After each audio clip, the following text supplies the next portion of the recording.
Bismillahirrahmanirrahim. Assalamualaikum warahmatullahi wabarakatuh. Waalaikumsalam. Saya Kunzam Riki Sailu di 4304 0190 235. Saya di sini mengerjakan tugas kewirausahaan kelas 6E bersama dengan Bapak Turjaun. Di sini saya akan menceritakan alur hidup saya dan kehidupan keluarga saya bagaimana selama saya didampingi dengan keluarga saya. Saya anak pertama dari pasangan suami istri, yaitu bapak saya dan ibu saya.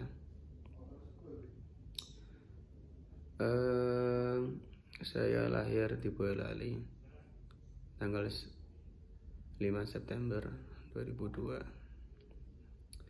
Pada saat itu di hari Senin malam jam 8 malam itu saya lahir ke muka bumi ini. Yang pastinya di sana saya mendapatkan kasih sayang dari orang tua. Dan saya nggak tahu kasih sayangnya seperti apa. Namanya masih kecil, masih bayi, nggak tahu apa-apa. Kemudian beranjak ke umur 4 tahun atau 5 tahun itu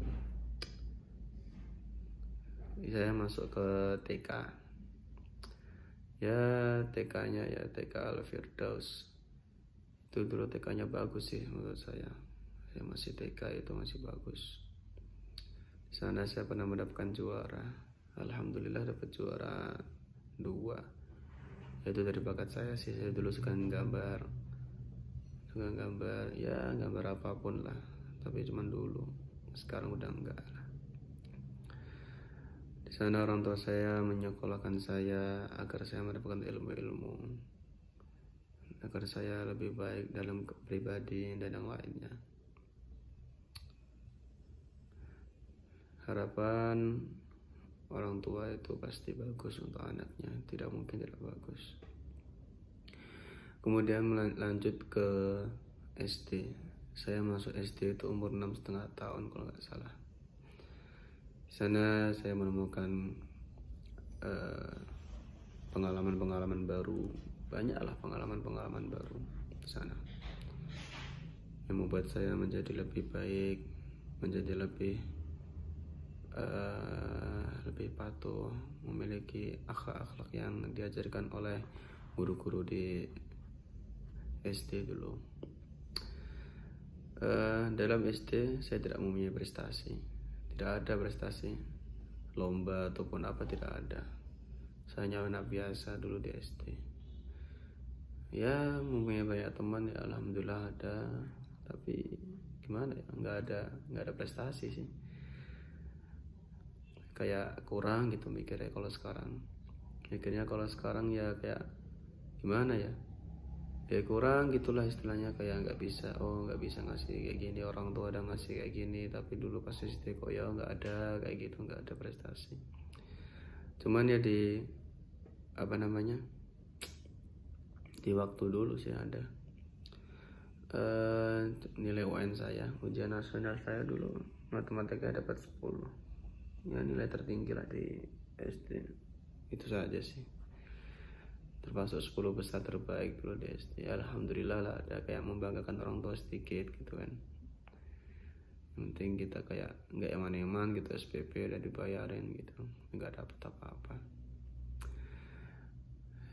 Di SD selama 6 tahun. Kemudian 6 tahun berlalu, orang tua saya ingin saya masuk ke pondok. Dulu sih pengennya masuk pondok itu cuman apa ya?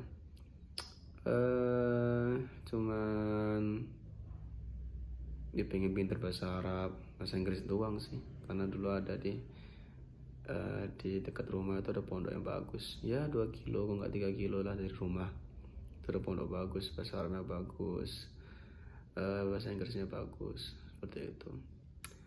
Kemudian tahun 2013 lah, kalau nggak 2012, saya tuh masuk ke pondok Assalam, Pondok Modern Islam Assalam Surakarta di Solo. Di saat saya pertama pondok, saya masih tidak mau, ya nggak mau masuk pondok lah, males gitu rasanya masuk pondok itu, kayak ngapain dikekang gitu, nggak boleh ngapa-ngapain. Pada saat itu saya masuk, dan pada situ ada pendaftaran akselerasi. Saya pengen masuk, niatnya itu bukan niat buat belajar, sini aja biar cepat lulus aja, biar cepat keluar ke pondok gitu kan, malas dari pondok itu.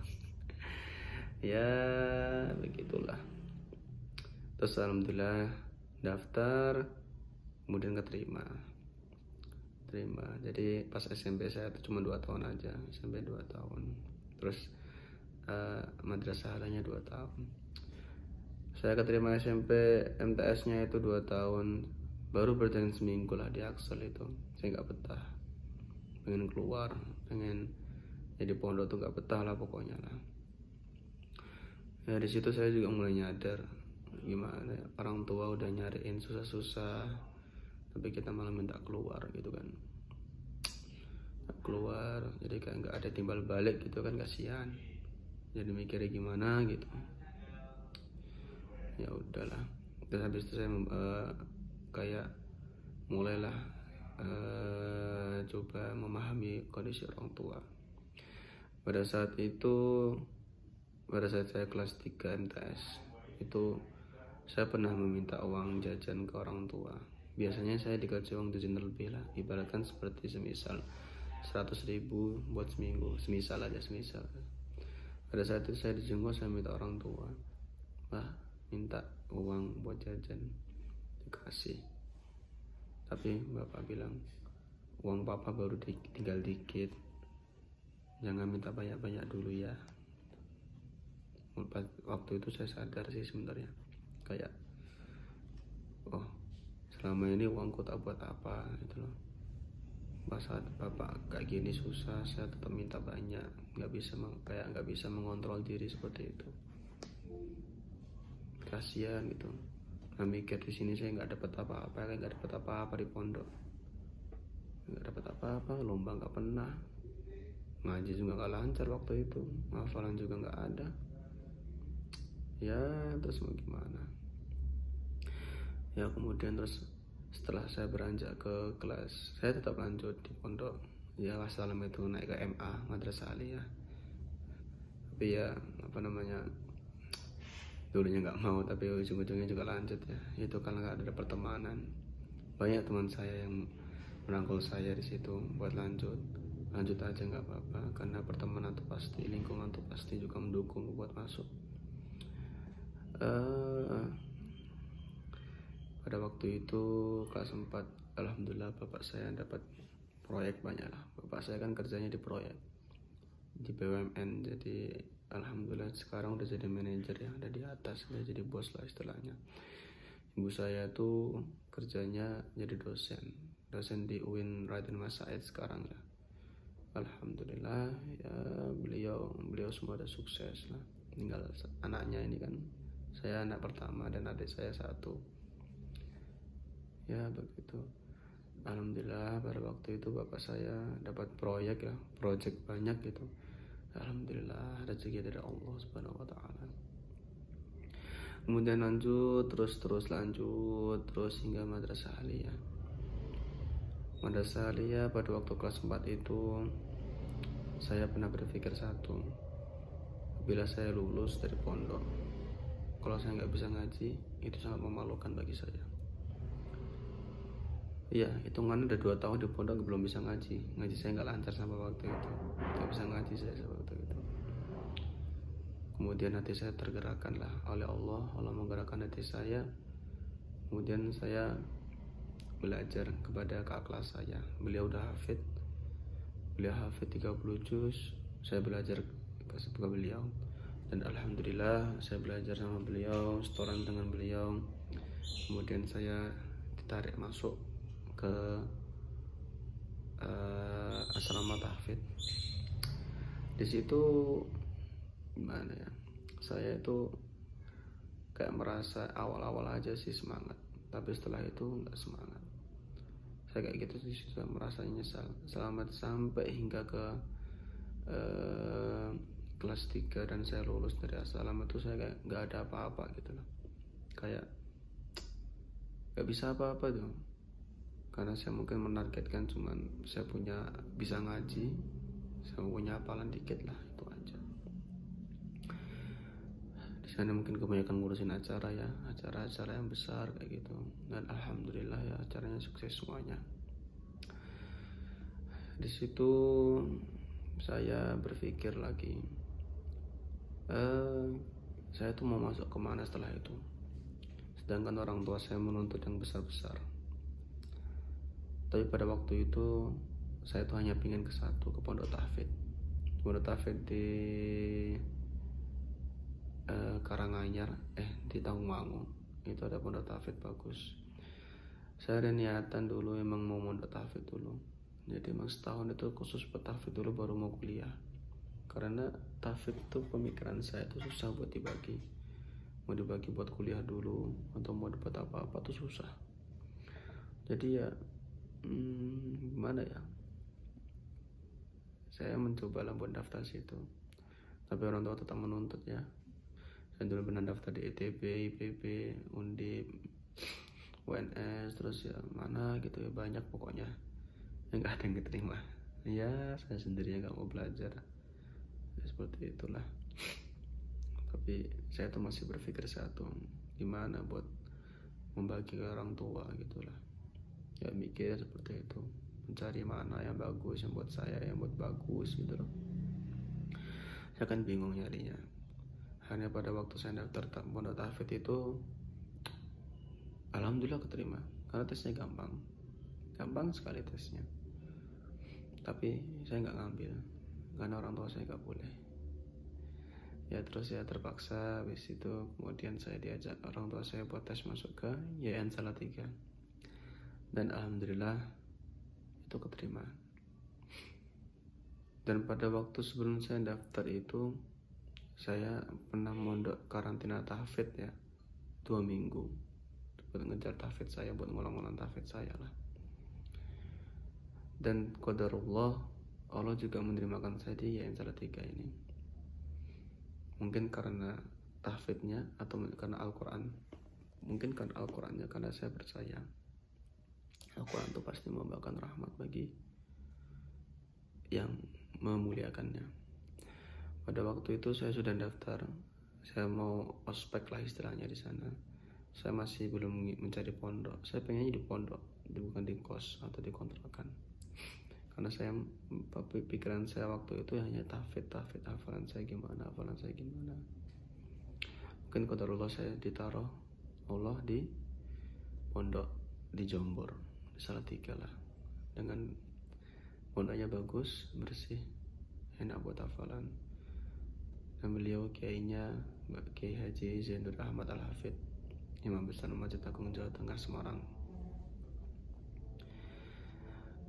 Saya di situ mulai banyak mendapatkan ilmu-ilmu, di mana ilmu tajwid atau ilmu yang lainnya, banyaklah ilmu-ilmu keislaman dari beliau. Sana saya mulai berpikir sendiri, bagaimana saya bisa hidup dengan baik, hidup dengan tidak ada pemikiran yang buruk-buruk lah.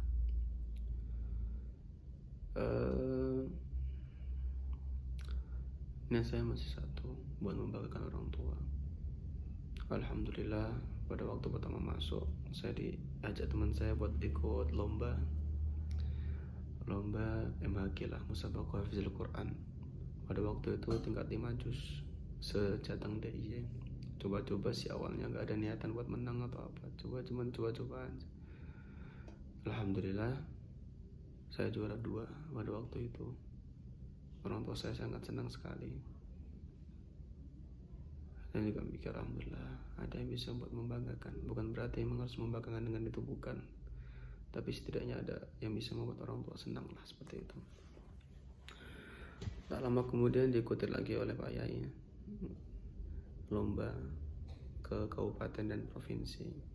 Yang di kabupaten alhamdulillah bisa juara 1, tapi yang di provinsi belum. belum bisa lah menurut saya, karena belum kurangnya persiapan pada waktu itu. Lomba demi lomba diikuti, ya alhamdulillah itu bisa membuatkan saya pengalaman dimana tidak harus mencari menang, karena lomba itu yang dicari adalah yang dicari itu pengalamannya, bukan apa-apa. Ya begitulah cerita singkat saya. Kalau diceritakan semuanya ntar nggak selesai ntar ini, nanti banyak gitu. Ya pesan saya ya buat diri saya sendiri, jangan kalian lupakan orang tua, kan orang tua itu yang membimbing kalian.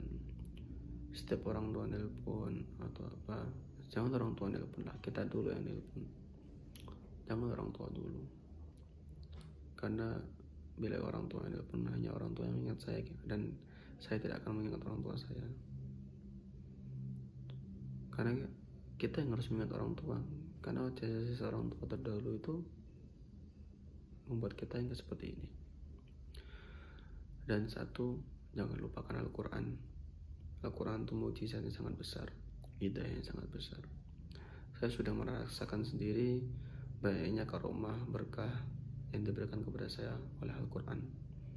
Sangat banyak sekali, sampai tak terhitung lah. Mulai dari orang yang memberikan, istilahnya kayak memberikan makan gratis, itu semua hidayah dari Al-Quran tanpa kalian sadari. Itu hidayah dari Al-Quran, pasti itu. Karena Al-Quran itu adalah kalam Allah, dan semua firman-firman Allah ada di situ. Dan intinya jangan lupakan dua itu pesan dari saya. Karena hanya berzikir, itu hanya bersolawat, itu masih kurang menurut saya. Yang penting satu, Al-Quran, karena Al-Quran itu sangat penting. Kalian membacanya aja, kalian udah bisa dianggap menjadi keluarga Allah. Apalagi kalian menghafalkannya, mulai buat menghafalkan Al-Quran dan mengamalkan isinya. Itu mungkin untuk itu aja dari saya. Cukup sekian ya. Terima kasih. Assalamualaikum warahmatullahi wabarakatuh.